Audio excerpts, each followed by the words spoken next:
বিসিবির মাননীয় প্রেসিডেন্ট পাপন ভাই আমাদের সাথে যুক্ত হয়েছেন। আমাদের শুভেচ্ছা কৃতজ্ঞতা জানবেন। এক হচ্ছে যে আপনার বিসিবির অ্যাকাউন্টে যে টাকা ছিল সে টাকা ট্রান্সফার করা নিয়ে একটি কথা হয়েছে। আপনি এর ব্যাখ্যা দিয়েছেন যে আপনি এই 250 কোটি টাকা বা 250 কোটি টাকার একটু কম এই টাকা আসলে বোর্ডের সিদ্ধান্তে ট্রান্সফার করা হয়নি। এটি নিয়ে অনেক আলোচনা আছে, আপনি এটি নিয়ে কোনো কিছু বলবেন কিনা? এটিকে আপনি একক কর্তৃত্বে, একক সিদ্ধান্তে, এককভাবেই আসলে ভালো হোক খারাপ হোক আপনি এটি করলেন কিনা? এটা যদি কেউ প্রমাণ করতে পারে তাহলে কিন্তু আমাদের আলোচনাটা অন্যরকম হবে। একটু বড় করেই বলতে হবে। আসলে প্রথম কথা হচ্ছে গিয়ে একটা বোর্ডে যখন আমরা কাজ করি সবাই মিলে কিন্তু সিদ্ধান্ত নেই। আমরা যখন এই জুলাই আগস্ট আপরাইজিং এর পরে যখন নতুন দেশ পেলাম তখন কিন্তু আপনি জানেন যে 5 তারিখে 8 তারিখে গভর্নমেন্ট ফর্মের পরে আমি 21 তারিখে দায়িত্বভার গ্রহণ করি। আপনারা জানেন যে আমাদের তখন দেশের অনেকগুলো ব্যাংক রেড জোন, আমরা জানি যে ব্যাংক খালি হয়ে গেছে বিগত গভর্নমেন্টের কাছ থেকে। প্রায় অনেক ব্যাংকে টাকা নেই। ওই দুশ্চিন্তা থেকে আমরা প্রথম থেকেই জিনিসটা আমার মাথায় এসছে প্রথম, কিন্তু এর মাঝখানে আমাদের আরো ডিরেক্টররা সতর্ক করেছে যে আসলে বাংলাদেশ ব্যাংকের রেটিং এসছে, এখানে টাকা নেই, এখান থেকে সরাতে হবে, দিতে হবে। সেখানে কিন্তু ওই কথাটা টিকে না যে আপনি একক সিদ্ধান্ত হয়েছে। এখানে 2-3 জিনিস খুব ইম্পর্টেন্ট, আপনাদের সবাইকে বুঝতে হবে। প্রথম, আমি চিন্তা করেছি অ্যাজ এ বোর্ড প্রেসিডেন্ট, কেননা সবার দায়ভার আছে আমাদের, কিন্তু প্রথম দায়ভার কিন্তু আপনার কর্তা ব্যক্তি যিনি হেড অফ দ্য অর্গানাইজেশন। সেক্ষেত্রে আমার মাথায় চিন্তাটা এসছে এবং আমার বোর্ডের বিভিন্ন মানুষ থেকে পরামর্শ পেয়েছি আমি। এটা কোনো বোর্ড মিটিংয়ে না, এটা হলে গিয়ে বিভিন্নভাবে যে আমরা যখন ঢুকেছি কি কি করতে পারি। প্রথম মাথায় যেটা এসছে সেটা হচ্ছে আমাদের অন্য বোর্ড ডিরেক্টরদের মতোই আমারও, যে আমাদের প্রথম টাকাটাকে সিকিউর করতে হবে। আমরা জানি বেশ কিছু ব্যাংকে তখন তারল্য সংকটে ভুগছে এবং নাই বললে চলবে। তখন আমরা ডিসাইড করলাম যে টাকাটা আমরা প্রথম আপনার ইন্টারেস্ট রেট না, প্রথম টাকাটা হলো গিয়ে একটা রেড জোন থেকে ইয়েলো বা গ্রিন জোনে যাই, প্রথম চিন্তা। তারপরে চিন্তা আসলো আমার মাথায় যখন দেখলাম ওখানে ইন্টারেস্ট রেটও বেশ কম, 8 থেকে 9, 7.5 আছে, সরকারি ব্যাংকও আছে ওখানে। সো ওই ভয় থেকে আমরা চিন্তা করলাম যে আমাদের ব্যাংকের টাকাগুলো আগে নিয়ে যাই। তারপর আমরা রেটের ব্যাপারে আসলাম যে ইন্টারেস্ট রেট যদি বেশি পাওয়া যায় তাহলে আমাদের বোর্ডের আপনার ইনকাম বাড়বে। থার্ড যেটা চিন্তা করেছি, যেটা আমার আগের যারা বোর্ডে ছিলেন, যদিও আগের বোর্ডের মানে এখন আমি আগের বোর্ড নিয়ে কাজ করছি, 8 জন আগের বোর্ডের আর 15 জন দেশ থেকে চলে গেছেন।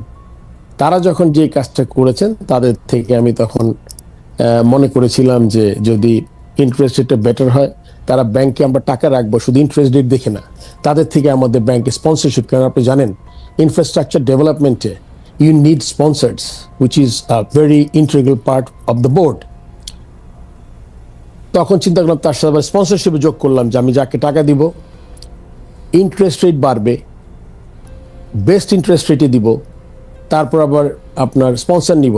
এখন আমি একটা জিনিস সবার কাছে এই কোয়েশ্চেনটা করতে চাই, ব্যাংকের প্রথম হলো কি রেড থেকে ইয়েলো অ্যান্ড গ্রিন, ব্যাংকে গেলাম, তারপরে বেস্ট ইন্টারেস্ট রেট পেলাম, অন টপ অফ দ্যাট 8 কোটি 10 কোটি টাকা স্পন্সর নিলাম। এরপরে আর কোনো মার্জিন থাকে কিনা আমার কোনো জানা নাই আসলে। অ্যান্ড আপনার কোশ্চেন দিয়ে স্ট্রেট করি, একটা মানুষ তো মিলাবে যে একটা মানুষ তার career as a cricketer, as a selector, একটা মানুষ কিন্তু হঠাৎ করে আপনি বুঝতে পারবেন না এটা মানুষ কেমন। তো সেই দিকে বিবেচনা করলে আপনার ওখানে কোনো আর্থিক লেনদেন কোনো প্রশ্নই ওঠে না, ওখানে কোনো মার্জিনও ছিল না, বরং আগে যেভাবে ছিল সেখানে আপনার ওখানে মার্জিনটা বেশি ছিল।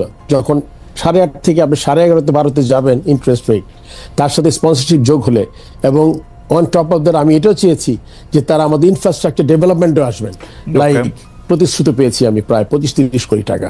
সো দিস ইজ এটা মানে in a nutshell that the reason. And সবাই বোর্ডের জানতো, এবং সিগনেটারি আপনি জানেন যে আমি সিগনেটারিটাও আমি নেইনি বোর্ড প্রেসিডেন্ট হওয়ার পরে। এটা একটা কথা আসে যে সিগনেটারি পরে হয়েছে, আসলে প্রথম আমার মিটিং যেদিন আমি প্রেসিডেন্ট হলাম ওই রেজুলেশনে 21 তারিখে আমাদের একজন বোর্ড ডিরেক্টর দেশ থেকে চলে গেছেন, তার জায়গায় আমরা আরেকজনকে ডিরেক্টরকে আমরা সিগনেচার করেছি, যেটা আমার হাতে নেই। তারাই এখনো সব চেক সই করছেন, সবকিছুতে সই করছেন। So, আমি মনে হয় এর চেয়ে বেশি আর কিছু এক্সপ্লেইন করতে পারবো না। না, আপনি এটা চিঠি দিয়েও জানিয়েছেন, কিন্তু আসলে আমরা একটু কনফিউজ হই কখন আমরা দেখেছি যে এখানে সিগনেচার ছিল ফাইন্যান্স কমিটির প্রধান জনাব ফাহিম সিনহার, আমি যদি ভুল না হয়ে থাকে, এবং পরিচালক মাহবুবুল্লাহ নামের। তো তারা আপনার ছিল না, সেটি আপনি ঠিকই বলেছেন, কিন্তু তারা বলছেন সিদ্ধান্তটি বোর্ড সভায় নেওয়া হয়নি, আপনার সিদ্ধান্তে তারা সিদ্ধান্ত দিয়েছেন। ব্যাপারটা কি ঠিক? আসলে এরকম করে বোর্ড সভায় যে নিতে হবে জিনিসটা আসলে এরকম না। কেননা কিছু কিছু আপনার জিনিস থাকে যখন আপনি ইনফর্মালি আলাপ করে নেন। এখন যখন অনেক কনসার্ন, যখন ওই বোর্ড সভা 1 মাস 2 মাস পরে হবে, তারপর আপনি সিদ্ধান্ত নেবেন, তখন ব্যাংকে যখন আপনি টাকা আনতে যাবেন সিদ্ধান্তের পরে কোনো টাকা থাকবে না। সো ওই সময়টা ছিল না, কিন্তু ইনফর্মালি প্রতিটা বোর্ড ডিরেক্টর জানতেন। এখন তারা যদি কিছু বলে থাকেন এটার বাইরে অন্য কিছু, এটাতে আসলে আমার কোনো কমেন্ট করার কিছু নাই। বাট এবং এই কনসার্নটা তাদেরও ছিল যে হ্যাঁ, it is a very good idea, I think we should go to better banks with green and yellow জোনে ফ্রম রেড জোন ব্যাংকস। এই ব্যাপারে আপনার কাছ থেকে একটু জানতে চাই যে অক্টোবরে ইলেকশন আছে বিসিবির, সেই ইলেকশনের সময় এই যে ডিরেক্টর, মানে আপনি আগেই বলেছেন যে গত বোর্ডের ডিরেক্টরদের নিয়ে আপনি কাজ করতেছেন, তো এই ইলেকশনের সামনে রেখে কি একটা গ্রুপ আরেকটা গ্রুপ ঘরের ভিতরে নানা ধরনের মশারি এরকম তৈরি হইতেছে কিনা ফারুক ভাই? বা আপনিও আসলে যেহেতু, মানে আমরা জানি, যদ্দূর জানি আর কি, আপনি নিজেও আসলে এই ইলেকশনে প্রতিদ্বন্দ্বিতা করবেন হয়তো, তো সেইটা একটা প্রভাব বিস্তার করতেছে কিনা গ্রুপ?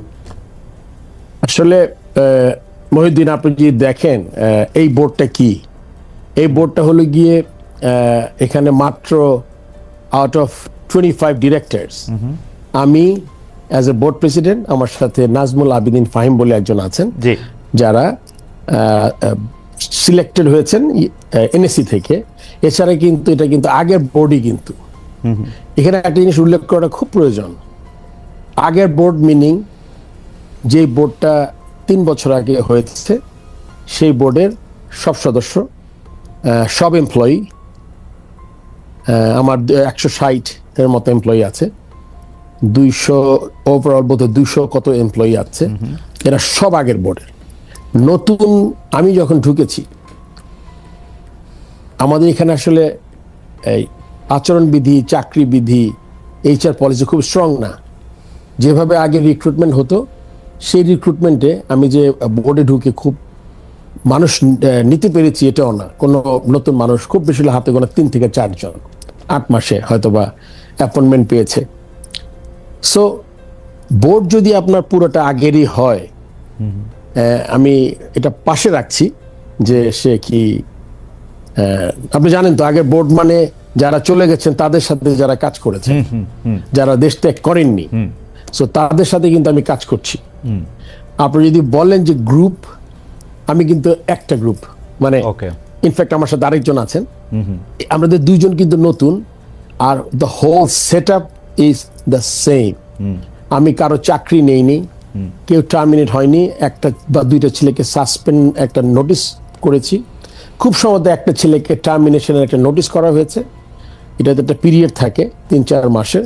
সো আপনি যদি মনে করেন যে এসেই সবাইকে 30-40 জনকে চাকরি টার্মিনেট করেছি, সাসপেন্ড করেছি, এরকম কিছু করি নাই। আরেকটি বিষয়, যে বিষয়টি আপনার বিরুদ্ধে একটা বড় অভিযোগ, এই অভিযোগটা তুলছেন সাংবাদিক জুলকারনাইন সায়ের, আরও অনেকে, যে কোনো একজন জনাব এস এম রানা, যিনি একজন অভিযুক্ত, তাকে আসলে বিসিবির অফিসিয়াল হিসেবে দেখিয়ে 2 রাত রাখা হয়েছে, যার খরচ বহন করছে বাংলাদেশ ক্রিকেট বোর্ড, একই ব্যক্তির বিমানের টিকিটও দিছে বিসিবি, এবং এই জনাব এস এম রানা তিনি অভিযুক্ত এবং একজন পলাতক একজন, আপনার সাথে এক ধরনের সখ্য আছে তার, এবং কেউ কেউ বলছেন আপনি যেহেতু নারায়ণগঞ্জে ব্যবসা করেন অনেকদিন আগের থেকে আপনার সাথে সখ্য আছে আওয়ামী লীগের সাবেক সংসদ সদস্য জনাব শামীম ওসমানের, তার আত্মীয় স্বজনের, এবং এই এস এম রানার ব্যাপারটা যদি একটু বলতেন ফারুক ভাই।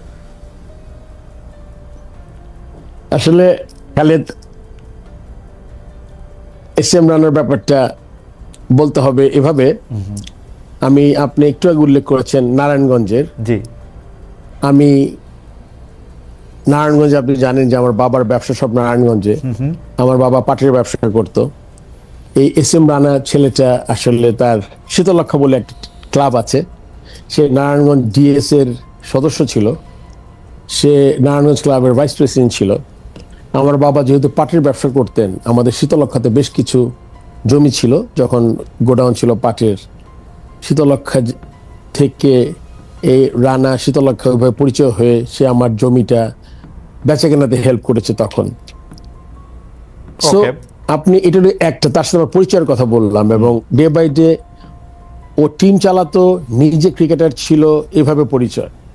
এখন শামীম ওসমানের সাথে নারায়ণগঞ্জের এমপি ছিলেন সে, তার সাথে আমি ফর্মার ক্যাপ্টেন, চিফ সিলেক্টর, আমি নারায়ণগঞ্জ ক্লাবের মেম্বার, তার সাথে যে আমার কখনো দেখা হয়নি এটা বললে তো ভুল কথা হবে, আমি তাকে দেখেছি।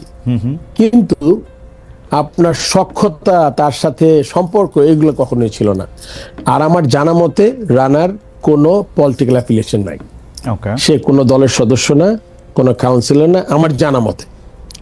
তারপর আপনি বলেছেন আমার সাথে সে গেছে। এখন আমি আপনাকে যে কথা এইভাবে বলি, রানা কিন্তু আমার সাথে আরেকটা জায়গায় গেছে, সে সিলেটে গেছে বিপিএল এ। ওই ছবি কিছু হয়তো আপনি দেখতে পেয়েছেন বা সংবাদ মাধ্যমে আমি ঢাকায় দেখেছি। সিলেটে কিন্তু তার কোনো বিল নেই। চিটং এর ব্যাপারে এটা আসলে কোনো ভুল হয়েছে, আই এম শিওর, বিকজ আমার এরকম পরিচিত, কারণ সে তো কোনো কমিটিতে নাই। যদি সে ক্রিকেট কমিটিতে থাকে বা কোনো কমিটিতে থাকে, তাহলে কিন্তু সে প্রেসিডেন্টের সাথে সফর সঙ্গী হতেই পারে। যেমন আমি টেস্ট খেলতে দেখতে যাব, আমার লজিস্টিক্স, আমার এক্সিকিউটিভ, আমার ডিরেক্টরদের যেতে পারবেই, সে এরকম যেতে পারে, কিন্তু সে কিন্তু কমিটি না। সে আমার সাথে গেছে খেলা দেখতে, অ্যান্ড ওই 2 রাত অ্যান্ড প্লেনের ভাড়া, এটা আমার অবশ্যই চেক করতে হবে, বাট যদি এটা হয়েও থাকে ইট ওয়াজ জাস্ট এ মিস্টেক। কেননা তাহলে হতো কি, এর মধ্যে তো আপনাকে বললাম অনেকগুলা খেলা হয়েছে, বিপিএল এর খেলা 3-4টা ভেন্যুতে হয়েছে, 3টা ভেন্যুতে হয়েছে। তারপরে আপনার যেটা কথা এসছে, আমার মনে হয় এটা সাউথ আফ্রিকার কোনো ম্যাচের হবে, তারাই কিন্তু বিপিএল এর খেলা সে দেখতে গিয়ে তারপরে আপনার ওই বিলটা হয়তো মিসপ্লেসড হয়েছে। তো ওইটা যদি এরকম হয়, তাহলে ওইটা যদি মিস্টেক হয়, তাহলে ডেফিনেটলি মানে if Rana is not around, then আমার পয়সাটা দিতে হবে। না, ইন্টারেস্টিং ব্যাপার হচ্ছে যে আপনি মানে আপনার সাথে সংশ্লিষ্টতা জনাব রানার সাথে বলে এরকম করা হচ্ছে যে আপনি আসলে তাকে দেশ থেকে চলে যেতে বা অন্যভাবে সাহায্য করতেছেন বা অন্যভাবে কি স্টেপ কিছু নিতেছেন। এই টাকা বা 2 রাত 1 রাত থাকাটাই আসলে মুখ্য ব্যাপার না, তাকে আপনি মানে উনি আইনের চোখে ধুলা দিচ্ছেন, অভিযোগটা হচ্ছে আপনি তাতে সাহায্য করছেন বড় একটা চেয়ারে বসে।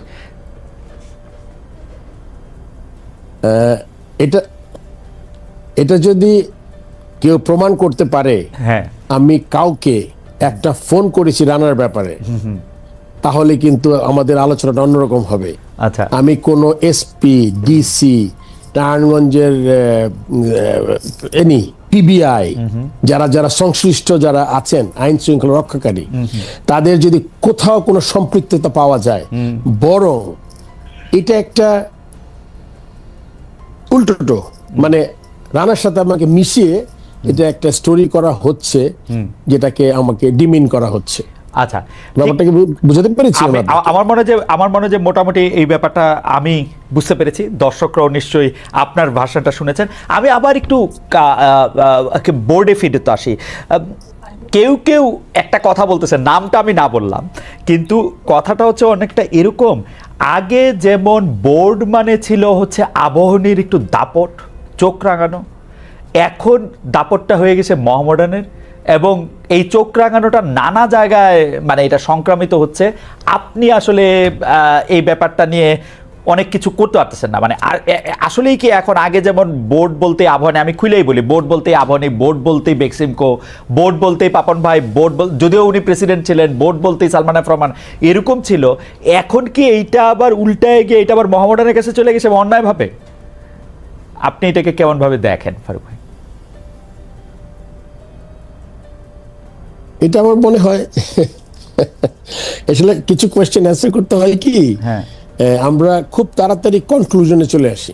আচ্ছা, মোহামেডান যে আলাদা কোনো আমার থেকে ফেভার পাবে এটার সম্ভাবনা কম। আপনি বলেছেন যে আরেকটা কি তৈরি হচ্ছে নাকি, আমি আমার ব্যাপারটাকে ক্লিয়ার করে নিই। মোহামেডান ক্লাবের আমি কখনো কোনো অফিসিয়াল ছিলাম না, আমি কখনো খেলিনি, আমি কোনো ক্যাপ্টেন ছিলাম না, আমি মোহামেডান ক্লাবের কাউন্সিলর চাই না। আপনি একটু আগে ইলেকশনের কথা বলেছিলেন, সেটার কোনো সম্পর্ক নাই। তো আমার কাছে কোনো এক্সট্রা বেনিফিট পাওয়ার কোনো সম্ভাবনা নাই। চাপ দিয়া, আর আমরা খুব তাড়াতাড়ি খুব তাড়াতাড়ি কনক্লুশনে, আমি বুঝতে পারছি আপনার কথা, তাড়াতাড়ি আমরা কনক্লুশনে এসে যাই। এখন না, এই বিষয়ে অনেকগুলো কথা আসবে, আমি বলছি আস্তে আস্তে।